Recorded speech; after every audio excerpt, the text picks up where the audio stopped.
Você entende que é o pregoeiro quem deve confeccionar e assinar o edital de licitação? O que é que pensa o Tribunal de Contas da União a respeito desse assunto? No vídeo de hoje, eu vou abordar esse tema extremamente polêmico.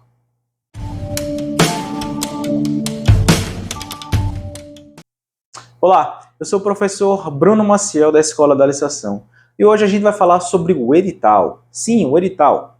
O agente de contratação, pregoeiro, comissão de contratação, é quem vai julgar a fase de seleção do fornecedor, a segunda etapa do processo de contratação pública. Mas quem é que faz o edital? Aliás, qual é a natureza jurídica do edital? Sim, pessoal, jurídico. Eu sei que você pode não trabalhar, pode não ter formação jurídica, mas é importante que alguns temas do direito você saiba quando vai trabalhar com compras públicas, tá bom? O edital é um ato administrativo normativo. Vou repetir, ato administrativo normativo. Tá, professor, mas e o que isso significa? Significa que ato administrativo é uma exteriorização da vontade da administração. A administração se manifesta por meio dos seus atos. E este ato normativo, por quê? Porque ele traz regras, ele traz normas específicas para aquela disputa, para aquela licitação. Normas também que vão vincular o futuro contrato. Então é um ato que a gente manifesta o interesse da administração em chamar as pessoas a participar de uma disputa, disputas essas que já são regradas neste edital. E todo ato administrativo ele é composto de 5 elementos: competência, motivo, forma, objeto, finalidade. Não vou abordar essa temática, eu só vou dizer o seguinte, que o elemento competência é o que define quem faz o quê.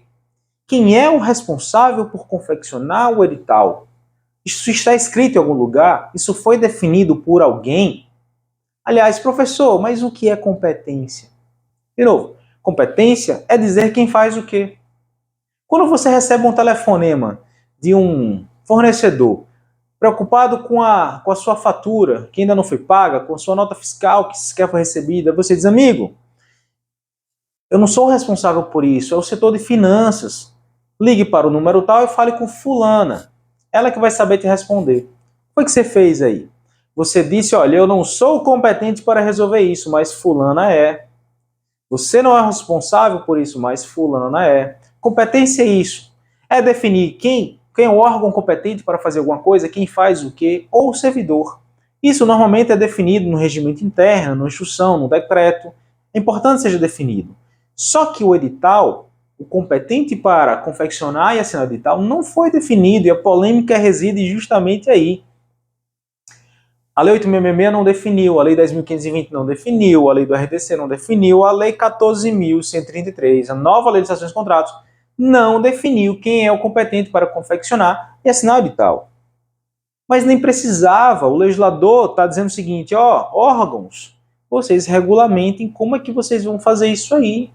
Vão definir um cargo, vão definir uma função, vão definir um setor, isso é com vocês.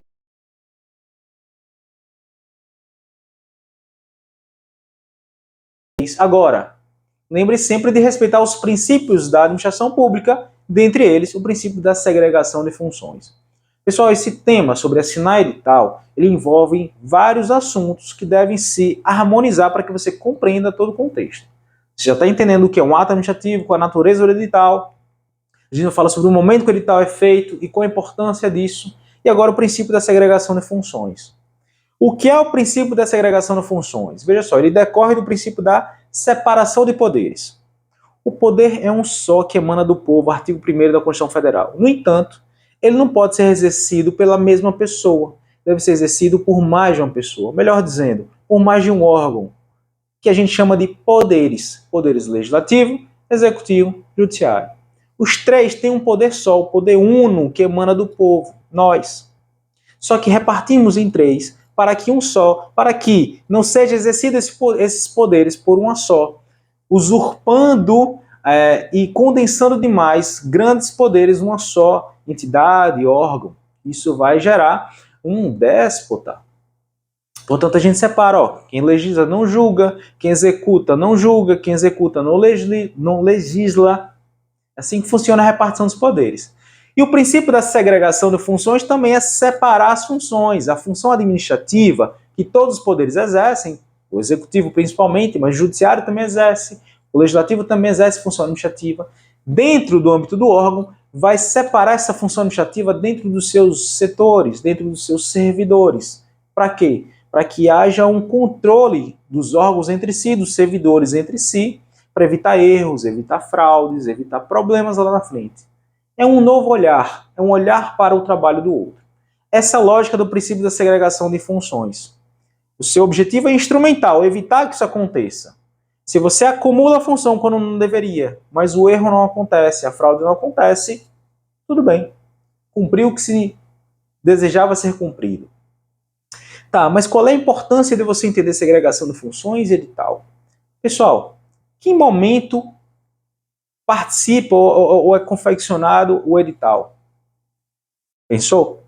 O edital é parte da etapa de planejamento.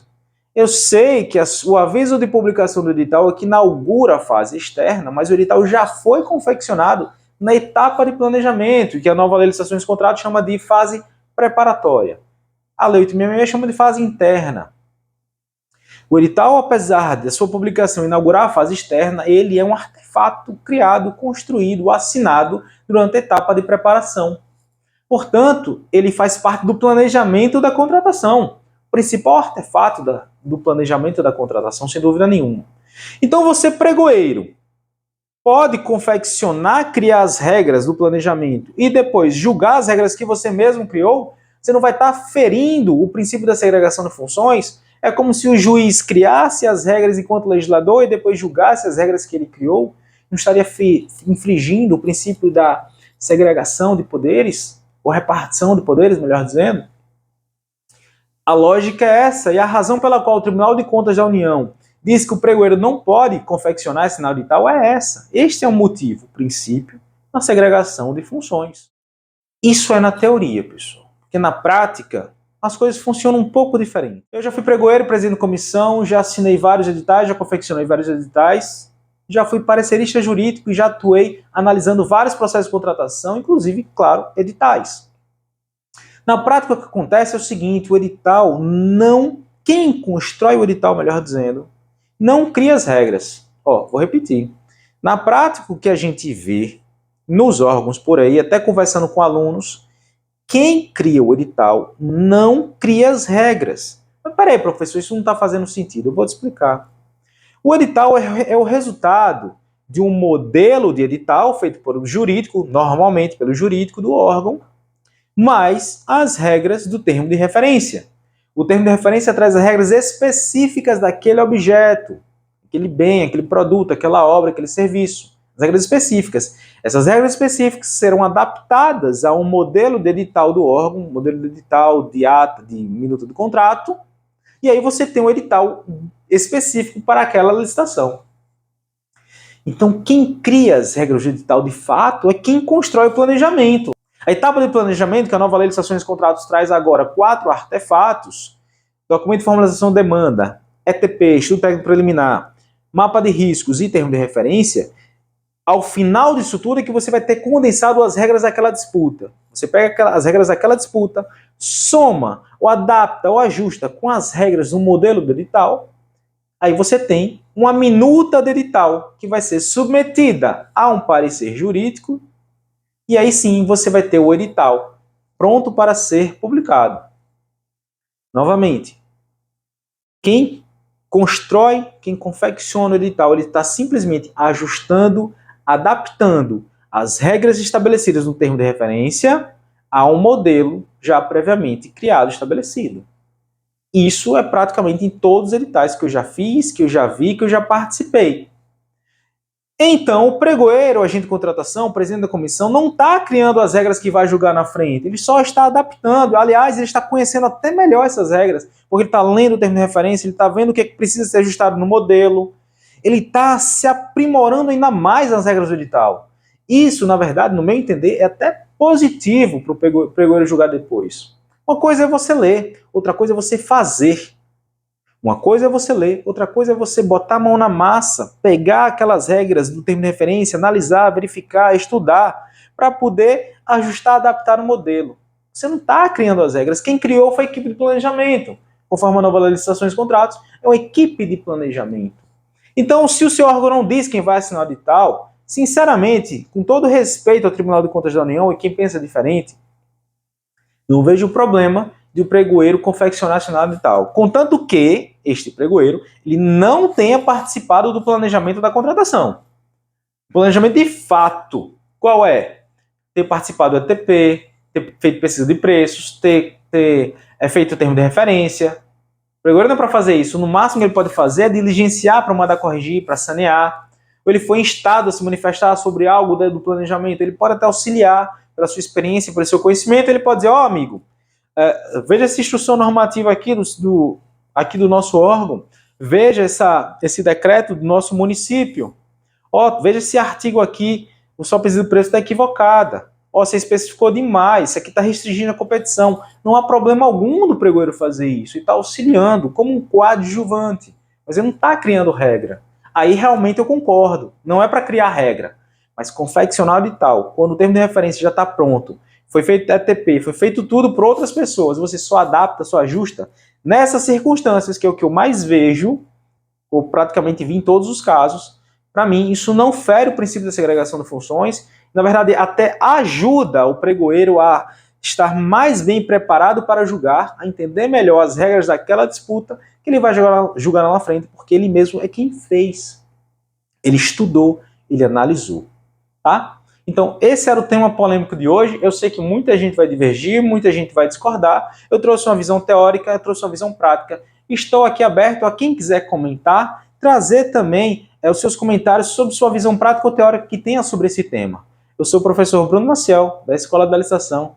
Deixe o seu like, se inscreva no canal para receber os próximos vídeos. Um grande abraço e até lá.